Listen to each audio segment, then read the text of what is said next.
రామ్నాథ్ గారు, ఒక మీ అబ్జర్వేషన్ ఏంటో చెప్పాలి. ఈ కరెంటు బిల్లుల కంటే ముందుగా ఈరోజు జగన్మోహన్ రెడ్డి గారు ఇచ్చినటువంటి పిలుపు ఒక్కసారిగా రాష్ట్రం మొత్తం కదిలొచ్చినట్టు అనిపించింది. ప్రజలంతా కూడా వైఎస్ఆర్సీపీ నాయకులతో కలిసి రోడ్లపైకి వచ్చి ధర్నాలు, నిరసన కార్యక్రమాల్లో పాల్గొనడం ఇవన్నీ చూస్తుంటే సక్సెస్ఫుల్గా ఈ కార్యక్రమాన్ని నడపగలిగిందా వైఎస్ఆర్సీపీ?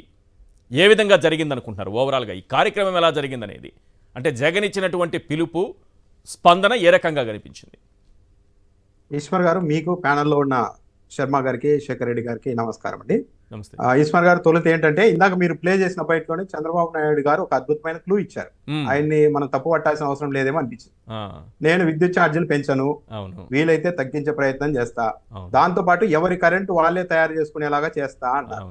ఎవరి కరెంటు వాళ్ళే తయారు చేసుకోవడం అంటే ఇప్పుడు ఈ బిల్లులు చూసిన తర్వాత చాలా మంది ఇక ఎందుకులే మనకి గోల్ అని చెప్పేసి సోలార్ ప్యానల్స్ ఇవన్నీ తెచ్చి ఇంటి మీద పెట్టుకునేలాగా ఆయన క్లూ ఇచ్చారు. ఆ రోజు మిమ్మల్ని ఈ కరెంట్ వాడకుండా చేస్తాను, మీ కాళ్ళ మీద మీరే నిలబడి కరెంట్ తయారు చేసుకునేలా చేస్తాను అన్నారు.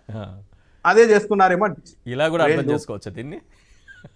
అంటే క్లూ అంతే కదండి. ఇప్పుడు అంత స్పష్టంగా చెప్పారు, మీ కరెంట్ మీరే తయారు చేసుకునే పరిస్థితి అన్నప్పుడు మనం ఈ రోజు పరిస్థితిని బట్టి అలాగే మనం ఆలోచన చేసుకోవాలి. ప్రజలకైతే ఒకటి బాగా అర్థమైంది, 6 నెలలు ఇది బాధే ప్రభుత్వమే గాని బాధల్ని తీర్చే ప్రభుత్వం కాదు అన్న ఒక కంక్లూజన్ కు వచ్చేసారు. మొన్నటి ఎన్నికల్లో వీళ్ళు దెబ్బ కొట్టింది జగన్మోహన్ రెడ్డినో వైఎస్ఆర్ కాంగ్రెస్ పార్టీనో కాదు, మన బతుకుల మీద దెబ్బ కొట్టేశారా బాబు అన్న విషయం వీళ్ళకి అర్థమైపోయింది.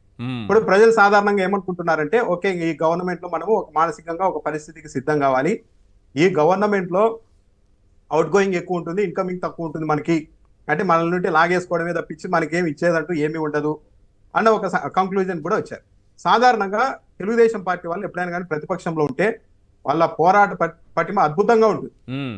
ఈసారి తెలుగుదేశం పార్టీని గెలిపించకపోతే ఆంధ్రప్రదేశ్ ఇలా ఒరిగి బంగాళాఖాతంలోనికి పడిపోతుందేమో అన్నంతగా ప్రజల్ని భయపెట్టి ఆ భ్రాంతికి లోన్ చేసి అవతల ఎవరున్నా సరే ఓడించడానికి అయితే చాలా స్ట్రాంగ్ గా ఫైట్ చేస్తారు. అధికారంలోకి వచ్చిన తర్వాత వాళ్ళకు ఆ సంతోషం అనేది కేవలం ఒక నెలకు మించి ఉండదు. ప్రతిసారి ఇదే జరుగుతుంది. ఇప్పుడు కూడా అదే జరుగుతుంది. నెల అయిపోయేసరికి మళ్ళీ ఇప్పుడు ఒక టీడీపీ శ్రేణులు నాయకులంతా ఒక పరిస్థితికి వచ్చేసారు. ఈసారి మన చంద్రబాబు నాయుడు గారు మారారు, పథకాలన్నీ ఇస్తారనుకున్నాం, లేదు ఈసారి కూడా ప్రజలకి పంగనామాలు పెట్టడానికి మన బాబు గారు సిద్ధమయ్యారు కాబట్టి వచ్చే ఎన్నికల్లో మనం కూడా ప్రజల చేత పంగనామాలు పెట్టించుకోవడానికి మనం సిద్ధంగా ఉండాలి అన్న ఒక పరిస్థితికి వచ్చేసారు.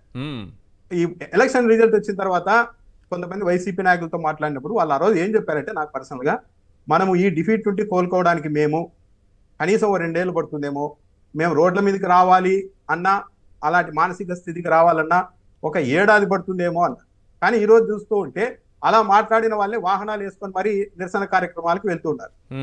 ఎందుకు అంటే ఆటోమేటిక్ గా తెలుగుదేశం పార్టీ వాళ్ళకు కాన్ఫిడెన్స్ పడిపోతుంది, వైఎస్ఆర్ కాంగ్రెస్ పార్టీలో ధీమా వచ్చేస్తుంది, మేము మళ్ళీ వస్తాము, మొన్న ఏదో పొరపాటున వీళ్ళంతా మోసం చేసి కొట్టేశారు కానీ ప్రజల్లో స్పష్టమైన మార్పు ఉందన్నది ఇప్పుడు వైఎస్ఆర్ కాంగ్రెస్ పార్టీ వాళ్ళకు కూడా అర్థమవుతుంది.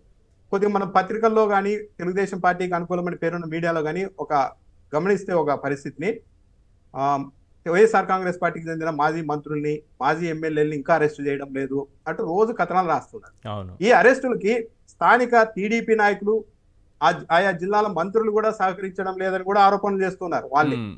ఈ పరిస్థితి అంతా ఎందుకు వచ్చింది అంటే వాళ్ళకు అర్థమైపోయింది, మనమే ఇక్కడ పర్మనెంట్ గా అధికారంలో ఉండడానికి రాలేదు, ఈ గేమ్ అన్నది చాలా తాత్కాలికమే. మొన్న అన్ని ప్రయత్నాలు చేసి అందరినీ భయపెట్టి రకరకాల ప్రచారాలతో మనం అధికారంలోకి వచ్చామే కానీ కొంతమంది తెలుగుదేశం పార్టీ కార్యకర్తలు ఆవేశంలో, సార్ మనం సంగతి తేల్చాలి, వైఎస్ఆర్ కాంగ్రెస్ పార్టీ వాళ్ళ సంగతి తేల్చాలి, ఇంతగా అధికారంలోకి వచ్చాం కదా అంటున్నప్పుడు కొంతమంది తెలుగుదేశం పార్టీ ఎమ్మెల్యేలు కూడా, అంటే మనం పర్మనెంట్ గా ఇక్కడ ఉంటాం అనుకుంటున్నారా మీరు, వాళ్ళ సంగతి ఈ రోజు మనం తెలిస్తే మళ్ళీ వాళ్ళు మీ సంగతి తెలుసుకొని ఉంటారా అని కంట్రోల్ చేసే పరిస్థితికి వచ్చింది. అంటే కాస్త విఘ్నులైన వాళ్ళందరికీ కూడా పరిస్థితి అన్నది చాలా స్పష్టంగా అర్థమవుతుంది. ఇది కనపడుతుంది. వైఎస్ఆర్ కాంగ్రెస్ పార్టీ ఈ రోజు పిలుపునిచ్చిన కార్యక్రమానికి చాలా అద్భుతమైన స్పందన వచ్చింది. యాక్చువల్లీ 6 నెలలకే ఈ స్థాయిలో వైసీపీ కార్యకర్తలు, ఎవరు కాదన్నా అవునన్నా ఈశ్వర్ గారు, తెలుగుదేశం పార్టీ హయాంలో తెలుగుదేశం పార్టీ నాయకులు కార్యకర్తలకు జరిగినంత బెనిఫిట్ వైసీపీ హయాంలో ఆ పార్టీ కార్యకర్తలకి నాయకులకు జరగలేదు. అది వేరే డిబేట్, అది మంచిగా చెడా అనేది వేరేది. కానీ అయినప్పటికీ కూడా ఇంతమంది వస్తూ ఉన్నారంటే ఇంకో విషయం, జగన్మోహన్ రెడ్డి గారు ఎన్నికలు అయిపోయిన తర్వాత పులివెందులకు వెళ్ళినప్పుడు ఆ రోజు కొద్దిమంది జనాలు వచ్చారే కానీ మామూలుగా వచ్చారు. కానీ నిన్న వెళ్ళినప్పుడు వాళ్ళలో ఉన్న ఆ యాక్టివిటీ చూస్తే చాలా ఉత్సాహంగా అదేదో ఇంకా గెలిచేసామన్నంతగా కాన్ఫిడెన్స్ అయితే వాళ్ళలో వచ్చేసింది. అవును. అంటే మార్పు అయితే ఉంది. ఉమ్, లోకల్లో ప్రజల్లో ఉన్న వాళ్ళ విషయంలో ప్రజల్ని దగ్గరగా గమనిస్తున్న నాయకుల్లో అటు తెలుగుదేశం పార్టీ వాళ్ళకి కావచ్చు, ఇటు వైఎస్ఆర్ కాంగ్రెస్ పార్టీ నాయకులకు కావచ్చు, జరుగుతున్న మార్పు ఏంటి అన్నది వాళ్ళకి స్పష్టంగా అర్థమవుతోంది. ఇంకో 6 నెలలు ఇప్పుడు ఈశ్వర్ గారు మొన్నటి ఎన్నికల్లో ఈ రోజు నా అంచనా ప్రకారం ఇది కరెక్ట్ కావచ్చు, కాకపోవచ్చు. నేను మాట్లాడిన దాన్ని బట్టి ఈ రోజు ఎలక్షన్ పెట్టినా కూడా వైఎస్ఆర్ కాంగ్రెస్ పార్టీ మొన్న ఎలక్షన్ లో 39 పాయింట్ సంథింగ్ వచ్చింది, అంటే అవును. 40% వచ్చింది. ఈ రోజు ఎలక్షన్ పెట్టినా కూడా 45% పైనే వైఎస్ఆర్సీపీ ఓటు బ్యాంక్ వచ్చింది. 6 నెలల్లో నెలల్లోనే 6% ఓట్ బ్యాంక్ పెంచుకోగలుగుతుందా? అంత పికప్ అవడం అంటే అవును. ఇప్పుడు ఎందుకంటే ఉమ్, ఇప్పుడు సరే వైఎస్ఆర్ కాంగ్రెస్ పార్టీ తరఫున 40%, తెలుగుదేశం పార్టీ కూటమి తరఫున 40% అనేది బేస్. దాన్ని వదిలేసి ఎవరైతే డిసైడింగ్ ఫ్యాక్టర్ గా పనిచేశారో 20% మంది ఓటర్లు, అవును. వాళ్ళని పలకరించిన ఓ 10 మందిని పలకరిస్తే ఓటు వేసిన వాళ్ళలో కూటమికి ఏది నేను తటస్థ ప్రజలు చెప్తున్నాను, అవును. వాళ్ళని పరికలిస్తే వాళ్ళలో 4 ఆల్రెడీ వెనక్కి తిరిగి చూసుకుంటున్నారు. ఉమ్, ఇదేదో జరిగింది, సంథింగ్ మనల్ని దెబ్బ కొట్టేశారు. మిగిలిన 6 మందిలో కూడా కొంతమంది వెయిట్ అండ్ సీ అనే మోడ్లో ఉన్నారు. ఇంకా 6 నెలలు కదా, ఇంకో 6 నెలలు చూద్దాము, అంటే ఇంకో సంవత్సరం, కొత్త సంవత్సరంలో డిసైడ్ చేద్దామని ఉన్నారు. ఇంకొన్ని సెక్షన్లు జగన్మోహన్ రెడ్డిని పని కట్టుకొని వెంటాడి మరీ ఓడించారు కొన్ని సెక్షన్లు. అవును. వాళ్ళు ఈ రోజు వాళ్ళకు జరిగిన అన్యాయం వాళ్ళకి అర్థమవుతోంది, కానీ బయటికి చెప్పుకోలేక పరిస్థితుల్లో ఉన్నారు. ఎందుకంటే ఉన్నారా వాళ్ళే ఆ వెంటాడి మరి సెక్షన్స్ పేరు చెప్పాల్సిన పని లేదు, కానీ నిజానికి ఉన్నారా? yes, వచ్చిందా వాళ్ళ తప్పనిసరిగా మార్పు కావాలంటే కనిపిస్తోందా? బ్రహ్మాండంగా ఆ, వాళ్ళు చెప్తే ఫీల్ అవుతారేమో కానీ ఉమ్, ఒక ఎంఆర్ఓ గారు మొన్న కలిశారు. ఉమ్, ఏంటి ఎలా ఉంది మార్పు అంటే ఆయన చెప్పింది, సరే నేను ఇప్పుడు వైసీపీ కార్యకర్తలకు ఏంది అనేది పక్కన పెడితే అవును. వైఎస్ఆర్ కాంగ్రెస్ పార్టీ హయాంలో చిన్న చిన్న నాయకులు కావచ్చు, మండల స్థాయి నాయకులు కావచ్చు, ఉమ్, ఎమ్మెల్యేలు కావచ్చు అండి, చివరికి ఏదైనా ఒక పని ఉంటే రిక్వెస్ట్ లో అడిగి చేయించుకున్నారే కానీ ఎప్పుడు దౌర్జన్యాలు చేయలేదు. ఇప్పుడు తెలుగుదేశం పార్టీ కార్యకర్తలు మా ఆఫీసులకు వచ్చి ఈ పని చేస్తారా, లేకుంటే పైన ఎమ్మెల్యేకి చెప్పాలా, మంత్రికి చెప్పాలా అని బెదిరించే పరిస్థితికి వచ్చేసారు. ఉమ్, అంత సఫోకేట్ అవుతున్నాం మేము. ఈ మార్పు ఉంది ఉమ్, అన్నదైతే వాళ్ళు స్పష్టంగా చెప్తూ ఉన్నారు. దాంట్లో అనుమానం ఏం లేదు. ఇంకా ఇంకొక 6 నెలలు పడితే చాలా స్పష్టమైన మార్పు అయితే కనపడుతుంది. ఇక విద్యుత్ బకాయిలు ఇవన్నీ చూస్తే టెన్షన్ ఏంటంటే ఇప్పుడు రిజిస్ట్రేషన్ ఛార్జీలు పెంచేశారు, దానిని త్వరలో అమలు చేయబోతున్నారు. విద్యుత్ ఛార్జీలు పెంచారు, నిత్యావసర ధరలు పెరుగుతున్నా కూడా ఒక రివ్యూ లేదు.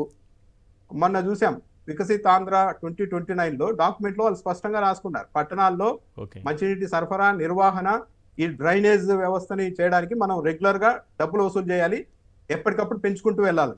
ఇంకో అడుగు ముందుకెళ్తే మన పయ్యావుల కేశవ్ గారు జిఎస్టీ సమావేశంలో వరద మీద వరద పన్ను కూడా వసూలు చేయాలన్నారు. ఇప్పుడు అనుకుంటున్నది ఏంటంటే ఇంతన్ని చూసిన తర్వాత కరువు పన్ను కూడా వేసి కరువు ప్రాంతాల నుంచే వసూలు చేస్తారేమో.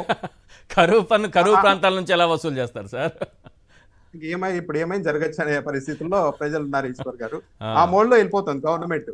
ఇక్కడ కూడా ఇంకా అనిపించేది ఏంటంటే వీళ్ళు ఎందుకు ఇంత స్పీడ్ గా వెళ్తున్నారంటే ఏదైనా బాధేయాల్సిందంతా తొలి 2 ఏళ్లలో బాధేసి ఎలక్షన్ టైం కాస్త మళ్ళా ఏమి పెంచలేదు చూడని ఒక ఇంప్రెషన్ ఇప్పించడానికి ఏమైనా ప్రయత్నాలు చేస్తూ ఉన్నారా అన్న అభిప్రాయం అయితే కలుగుతుంది. కాకపోతే ప్రజలైతే వీటన్నిటిని బాగా స్పష్టంగా గమనిస్తున్నారు ఈశ్వర్ గారు.